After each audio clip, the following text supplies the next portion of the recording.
नमस्कार, मैं अर्पित स्वागत करता हूं आपका हमारे इस खास प्रोग्राम गुड लक टिप्स में। दोस्तों, हर शनिवार को लेकर आते हैं हम आपके लिए कुछ नया।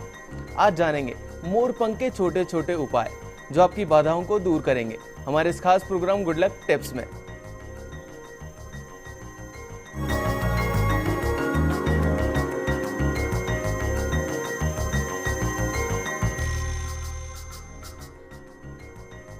एक मोर पंख हमारे जीवन की दिशा बदलने में कितना सहायक होता है, ये बताएंगे हम आपको आज। एक छोटा सा मोर पंख आपकी किस्मत को चमका सकता है, लेकिन कैसे, जानेंगे आज। हमारे साथ बताने के लिए मौजूद हैं जाने माने ज्योतिषाचार्य पंडित मुकेश शास्त्री जी। पंडित जी, आपका बहुत बहुत स्वागत है हमारे इस खास कार्यक्रम में। जय श्री कृष्णा, जय माता की, जय श्री। तो चलिए, देर किस बात की है, जानते हैं पंडित जी से। गुड लक टिप कार्यक्रम के सभी दर्शकों पर भगवान श्री हरि का, माँ बगलामुखी का आशीर्वाद और कृपा दृष्टि हमेशा बनी रहे। आप सभी का कल्याण। दोस्तों, क्या आप जानते हैं कि एक मोर का पंख आपके जीवन की दिशा बदलने में कितना सहायक साबित हो सकता है? क्या आप जानते हैं कि एक छोटा सा मोर पंख आपकी किस्मत को भी चमका सकता है? आपके 9 ग्रह के जो दोष हैं उनको शांत कर सकता है। आपकी पढ़ाई लिखाई को और भी ज़्यादा बेहतर बना सकता है। जी हाँ दोस्तों, सभी शास्त्रों और सभी ग्रंथों तथा वास्तु और ज्योतिष शास्त्र में मोर के पंखों का अति महत्वपूर्ण स्थान है। कहते हैं कि मोर के पंख घर में रखें तो आपके घर में हमेशा सुख, शांति, समृद्धि बनी रहती है। इसका धार्मिक महत्व भी है। इसे भगवान श्री कृष्ण ने अपने मुकुट पर स्थान देकर सम्मान दिया और यह विश्वास किया जाता है कि मोर के पंख के प्रयोग से या मोर के पंख को घर में रखने से मात्र से ही अमंगल जो है वो टल जाता है और विशेष रूप से जो दुरात्माएं हैं, टोना टोटका है, वो आपके पास में नहीं आता है। मोर को देवताओं का पक्षी होने का भी गौरव प्राप्त है। मोर माँ सरस्वती का वाहन है, इसलिए जो विद्यार्थी, हमारे जो दर्शक हैं, इस पंख को अपनी पाठ्य पुस्तकों के मध्य में प्राचीन काल से रखते आ रहे हैं और यही मोर भगवान शंकर के पुत्र कार्तिकेय का वाहन के रूप में भी प्रतिष्ठित है। माँ सरस्वती जी के वाहन मोर का पंख, जिसे भगवान श्री कृष्ण ने अपने सिर पर धारण किया, पवित्रता का प्रतीक माना जाता है और ऐसी मान्यता है कि मोर की सृष्टि दृष्टि से संचालित है। इसलिए ब्रह्मचार्य के साधकों को मोर पंख संयम की प्रेरणा देता है। मोर को संसार का सबसे सुंदर पक्षी माना गया है। मयूर दरअसल उमंग, उल्लास और आनंद का प्रतीक माना जाता है। जहां पे भी आप मोर देखते हो, आपका मन प्रफुल्लित हो जाता है। मन की तुलना भी आनंदित एक मोर से ही की जाती है और हमारे जीवन में जो नीरसता है उसको हटाकर सरसता लाने की वृत्ति ही आनंद है। भारत ही नहीं, भारत के अलावा जापान, थाईलैंड, इंडोनेशिया, इंडोचीन इत्यादि देशों में भी मोर को बहुत श्रद्धा और प्रेम से देखा जाता है। घर में मोर पंख को रखने से आपके घर में शुभता का संचार होता है तथा सुख, समृद्धि और माँ लक्ष्मी की कृपा आपको प्राप्त होती है। पंडित जी, लेकिन मोर पंख का इतना महत्व क्यों माना जाता है? जी बिल्कुल, प्राचीन काल से ही नज़र उतारने, अगर आपके ऊपर नज़र लग गई है, भगवान की प्रतिमा के आगे वातावरण को पवित्र करने के लिए मोर पंखों का प्रयोग होता आया है। ग्रंथों में भगवान शिव माँ पार्वती से कहते हैं कि देवी, योगिनी मंडल के जो रहस्य हैं वो नहीं जानता और जिसने पक्षी शास्त्र में मोर का महत्व न जाना हो वो संसार में कुछ भी नहीं समझता, जान सकता। तो माता पार्वती भोलेनाथ से पूछती है कि भगवान, मोर पंख का रहस्य क्या है? तो भोलेनाथ उत्तर देते हुए कहते हैं कि असुर कुल में संदेह नाम का एक प्रतापी दैत्य उत्पन्न हुआ, लेकिन वो गुरु शुक्राचार्य के कारण देवताओं का शत्रु बन बैठा। भगवान भोलेनाथ कहते हैं कि देवी, वो परम शिव भक्त था। उसने विंध्याचल पर्वत पर कठोर तप करके मुझे प्रसन्न किया, अर्थात भोलेनाथ को प्रसन्न किया और अति बलवान होने का एक वर प्राप्त किया। और ब्रह्मा जी को भी उसने घोर तप से प्रसन्न किया, वर प्राप्त करने के बाद वो हर एक घर में अपना एक रूप बनाकर, अपना एक डरावना रूप बनाकर भगवान जो विष्णु के जो भक्त थे उनको वो दैत्य प्रताड़ित करने लगा। देवताओं पर आक्रमण करके उसने अलकापुरी को जीत लिया, देवताओं को बंदी बना लिया। और वो इतना शिव भक्त था कि उसकी भक्ति के कारण भगवान विष्णु भी उसका वध करने में समर्थ नहीं थे। तो सभी देवी देवताओं ने मिलकर एक रणनीति तैयार करी, एक प्लानिंग तैयार करी। तो जब भगवान भोलेनाथ महासमाधि में लीन थे, उस समय दैत्य जो है सागर के तट पर अपनी रानी के साथ में विहार कर रहा था। तो देवताओं ने योग माया को सहायता के लिए पुकारा और सभी मातृशक्तियों के तेज से वह 9 ग्रहों सहित देवताओं के तेज से एक पक्षी पैदा हुआ जो मोर कहलाया। और उससे दिव्य मयूर के पंखों से, मोर के पंखों से सभी देवी देवता उसके अंदर छुप गए और उसकी शक्ति को बढ़ाने लगे। अति विशाल मोर को आक्रमण करने आया देख जो दैत्य है वो उससे युद्ध करने लगा। लेकिन योग माया भगवान विष्णु सहित 9 ग्रहों और देवताओं की शक्ति से जो है वो योग माया लड़ रही थी। इसी कारण उस दैत्य का युद्ध में वो वीरगति को प्राप्त हुआ। तो हे पार्वती, तभी से मोर के पंखों में 9 ग्रहों भगवान विष्णु और सभी देवी देवताओं सहित अन्य शक्तियों के अंश जो है उस मोर के पंखों में समाहित हो गए। इसलिए पक्षी शास्त्र में मोर हुआ, गरुड़ हुआ, उल्लुक हुआ, उसके पंखों का विशेष महत्व हो गया।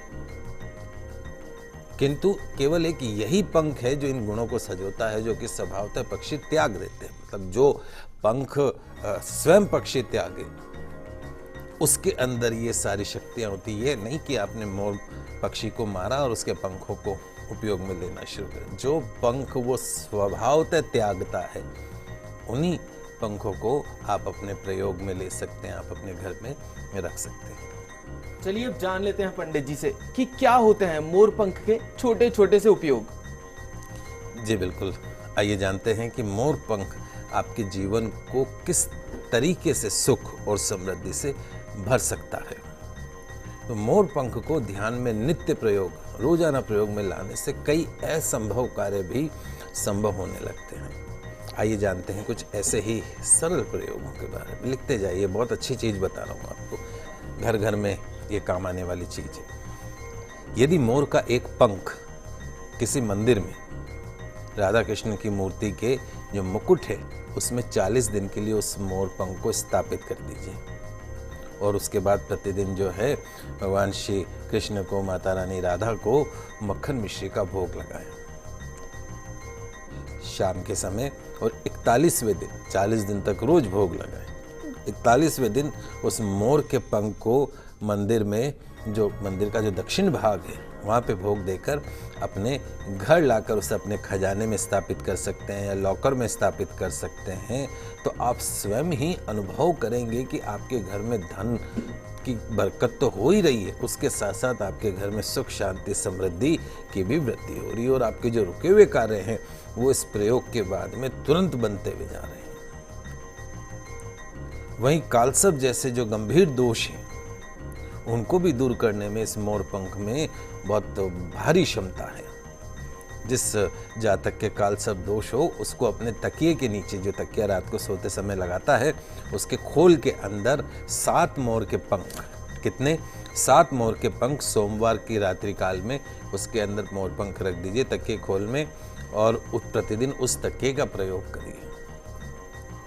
और आपका जो बेडरूम है उसकी जो पश्चिम दीवार है, वेस्ट वॉल जो है, वहां पर मोर के पंख का पंखा, मोर के पंख का पंखा जिसमें कम से कम 11 मोर के पंख हो उससे लगा दे। तो निश्चित तौर पे आपके कालसर्प दोष के कारण जितनी भी बाधाओं का सामना करना पड़ रहा है, जितनी रोक रुकावटों का आपका सामना करना पड़ रहा है, उन सभी से आपको मुक्ति मिलेगी। वहीं यदि आपका जो बच्चा है, एक जनरल समस्या है, पंडित जी बच्चे बहुत जिद्दी हो गए हैं। यदि आपका बच्चा जिद्दी हो तो छत के पंखे जो छत पे जो पंखा है उसकी जो पंखुड़ियाँ हैं उस पर आप मोर पंख लगा दीजिए, ताकि जब भी वो पंखा चले तो मोर के पंखों की हवा बच्चे को लगे।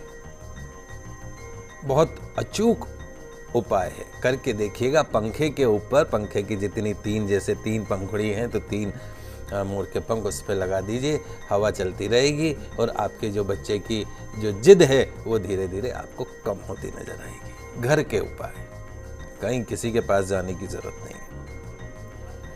वहीं कोई नवजात बालक हो,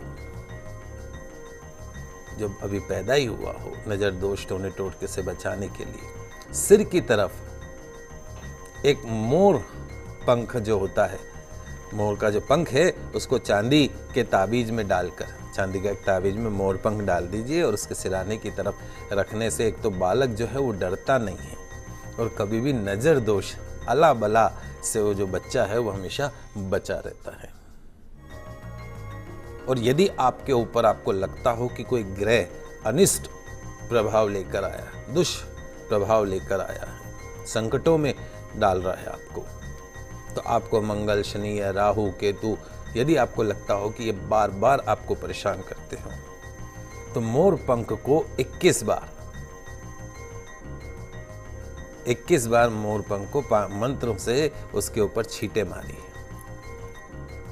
उसके पश्चात में आप अपने घर में, अपने वाहन में, गद्दी पर उसको स्थापित कर दीजिए। लाभ मिलेगा, घर में रखेंगे सुख शांति समृद्धि रहेगा। वाहन में रखोगे तो एक्सीडेंटल योग से आपका बचाव होगा और अपने व्यापार स्थल पर रखेंगे तो व्यापार 4 चुगनी गति से दौड़ने लगेगा। वहीं यदि आपके घर में वास्तु दोष हो, द्वार दोष हो, द्वार यदि वास्तु के विरुद्ध बना हो, तो अपने जो घर का जो मुख्य द्वार है उस पर 3 मोर के पंख स्थापित करें। कितने? 3 मोर के पंख स्थापित करें।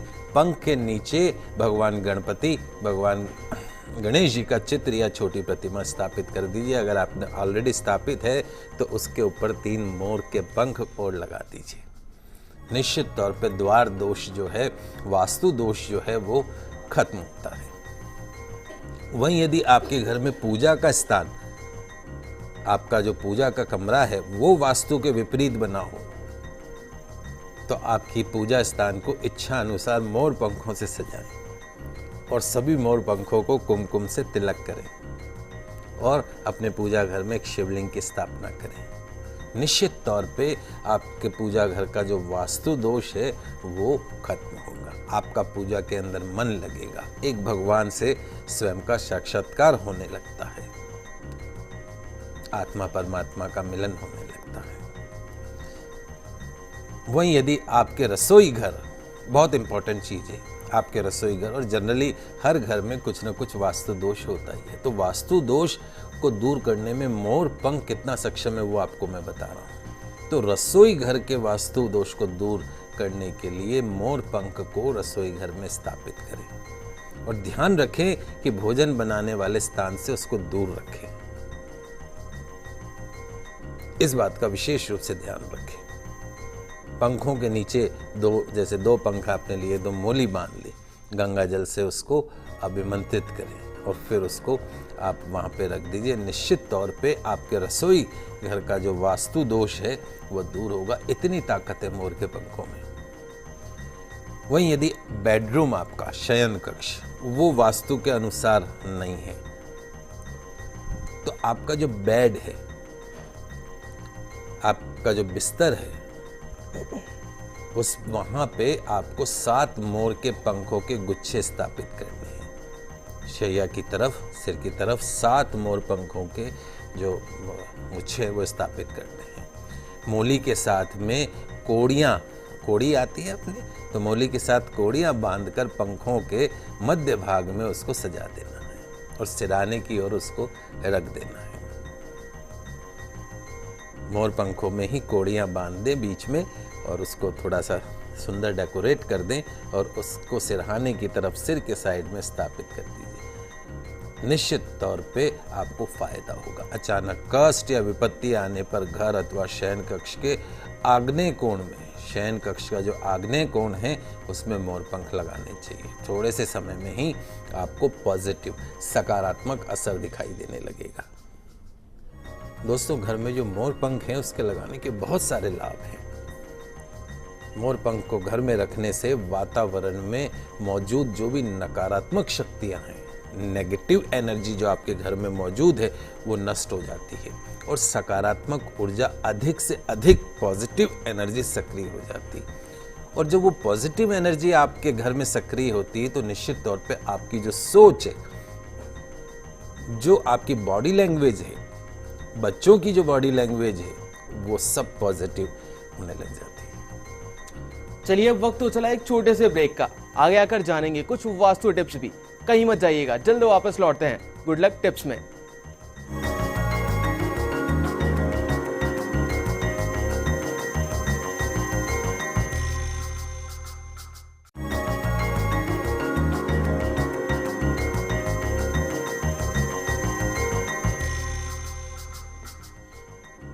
ब्रेक के बाद एक बार आप सभी का स्वागत है गुड लक टिप्स में। चलिए अब जान लेते हैं कि वास्तु में कैसे उपयोगी है मोरपंख।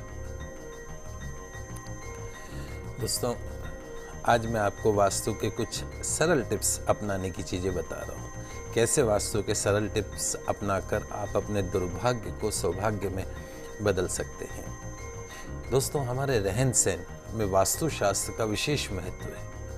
कई बार हम सभी प्रकार की उपलब्धियों के बावजूद अपने जो रोज़मर्रा का जो सामान्य जीवन है उसमें हम दुखी रहते हैं, खिन्न रहते हैं, घर में कलह कलेश बना रहता है। वास्तु दोष जो है वो मूलतः हमारे रहन सहन की प्रणाली से ही उत्पन्न होता है। प्राचीन काल में वास्तुशास्त्री ही मकान की बुनियाद रखने से पहले आमंत्रित किए जाते थे, जमीन देखते थे, उसके बाद में नींव पूजन को विधि विधान पूर्वक करवाते थे और उनकी सलाह पर ही घर के मुख्य द्वार, रसोई घर, शयन कक्ष, अध्ययन कक्ष और पूजा कक्ष आदि जो विशेष जो हमारे कमरे होते हैं उनका वास्तु सम्मत दिशाओं में बनाने का निर्णय लिया जाता था। लेकिन आजकल के जो शहरी जीवन है और तड़क भड़क की जिंदगी में हम इन नियमों को ताक पे रखकर मनमाने ढंग से घर या मकान का निर्माण करने लगते हैं। एक एक इंच जगह कवर करने की जो हमारी प्रवृत्ति है उसमें हम वास्तु का ध्यान ही नहीं रखते हैं। भारी लागत लगाने के बावजूद भी जब घर के सदस्यों का सुख चैन गायब होने लगता है तब हमें यह आभास होता है कि मकान बनाते समय कुछ न कुछ वास्तु दोष अवश्य रह गया है। कहाँ पर चूक हुई? दोस्तों, यदि आपने अपना घर वास्तु सम्मत रूप से बना रखा है तो निश्चित तौर पे आपके घर में, आपके घर के रहने वाले सदस्यों के जीवन में सुख शांति समृद्धि बनी रहती है।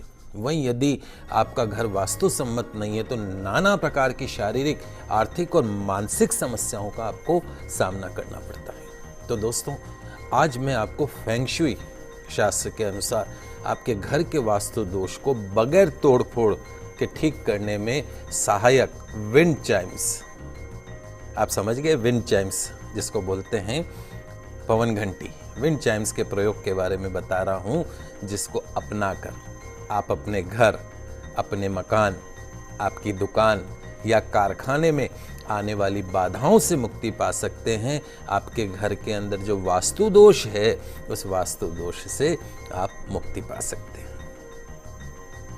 दोस्तों, फेंग शुई में पवन घंटी, विंड चाइम्स के प्रयोग से सकारात्मक ऊर्जा की वृद्धि होना बताया गया है।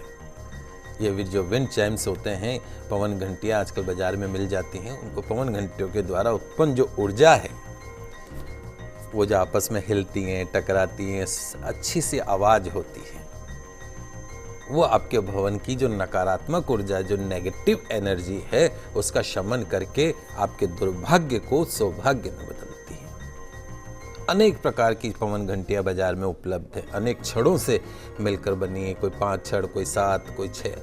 तो पवन घंटी जो है वो विंड चाइम्स जो है वो धातु से बनी हुई हो सकती है या लकड़ी की भी बनी हुई हो सकती है। आइए सबसे पहले हम बात करते हैं ऐसी छड़ जिसमें 4 छड़ हो, 4 पवन घंटी विंड चाइम्स जिसमें 4 छड़ हो। तो यदि आप आपके घर के मुख्य द्वार के पास में आपको लगता है कि वास्तु दोष है, आपका जो मेन डोर है वहां पे यदि आपको लगता है कि वास्तु दोष है, तो उसके निवारण के लिए बगैर तोड़फोड़ करने का जो मैं उपाय बता रहा हूँ वो ये है कि मुख्य द्वार पर 4 छड़ वाली, बहुत अच्छी चीज़ें जानकारी दे रहा हूँ, लिख लीजिए, आप समझ लीजिए इनको, 4 छड़ वाली जो पवन घंटी है विंड चाइम्स से, उसको आप लगाइए। विंड चाइम्स को दरवाजे पर पर्दे के पास इस प्रकार लगाएं कि द्वार में प्रवेश करने वाले व्यक्तियों से वो हल्की सी टकराकर या वो थोड़ा सा भी हाइट पे रहे और हवा से वो टकराकर मधुर ध्वनि उत्पन्न करे। निश्चित तौर पे वातावरण में सकारात्मक ऊर्जा की वृद्धि होने लगती है। अब हम बात करते हैं जिसमें 5 छड़ हो, ऐसी पवन घंटी, ऐसी विंड चाइम्स जिसमें 5 छड़ हो। तो 5 छड़ वाली जो पवन घंटी है, विंड चाइम्स है, उसका जो प्रयोग है वो अध्ययन कक्ष, हमारे जो बच्चे, जो दर्शक हैं, जो हमारे विद्यार्थी दर्शक हैं, उनके कमरे में यदि वास्तु दोष है, पढ़ने में मन नहीं लगता है, उनका बार बार उच्चाटन होता है, तो वहाँ पर ये लगानी चाहिए। तो यदि अध्ययन कक्ष की छत पर और बीम हो, सपोज वहाँ पे बीम हो, तो बीम के पास 5 छड़ों वाली जो पवन घंटी है उसको लगाएं। या अध्ययन कक्ष का जो द्वार है,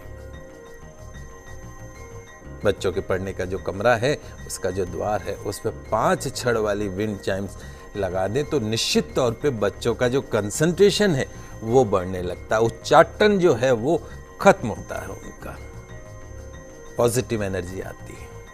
अब मैं आपको बताता हूं ऐसी पवन घंटी जिसमें 6 छड़ हो, विंड चाइम्स जिसमें 6 छड़ हो। तो जिसमें 6 छड़ हो, ऐसी विंड चाइम्स को, ऐसी पवन घंटी को ड्राइंग रूम में लगाना चाहिए, श्रेष्ठ फल मिलते हैं। ऐसी जो विंड चाइम्स है 6 छड़ वाली, उस स्थान पर लगाना चाहिए जहां से आगंतुक, जो आपके मेहमान हैं, उनका प्रवेश होता हो।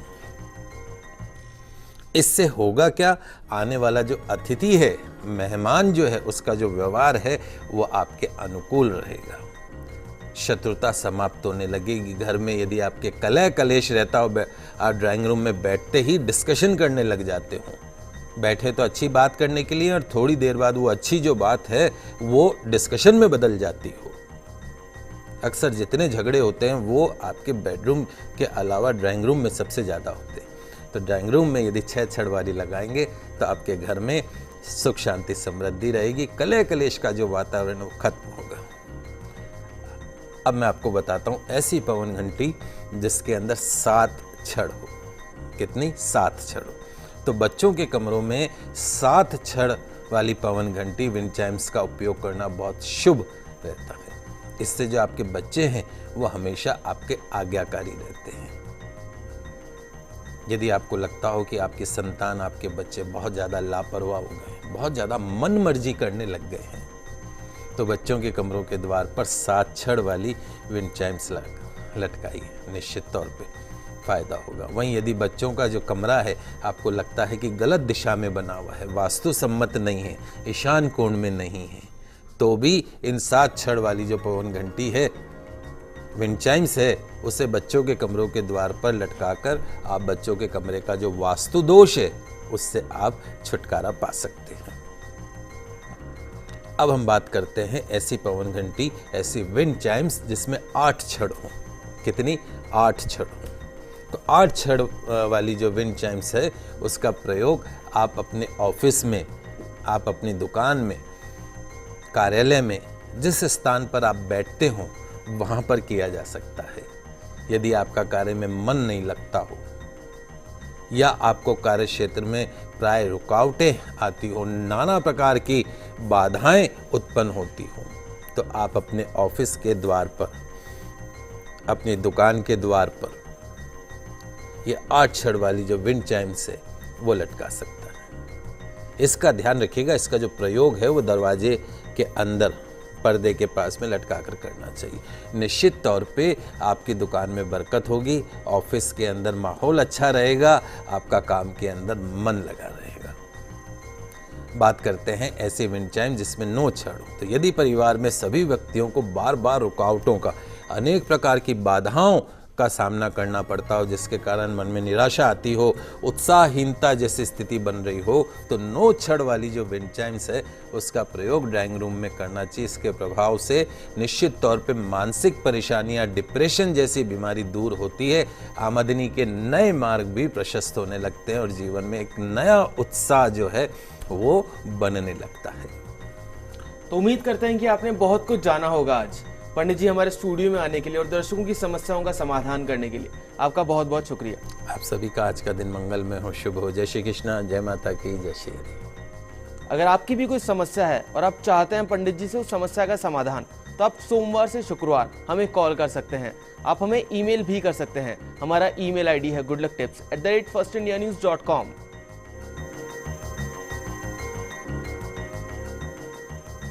सोमवार को आपसे फिर मिलेंगे, तब तक के लिए दीजिए हमें इजाजत। खुश रहिए, अपना ख्याल रखिए। नमस्कार।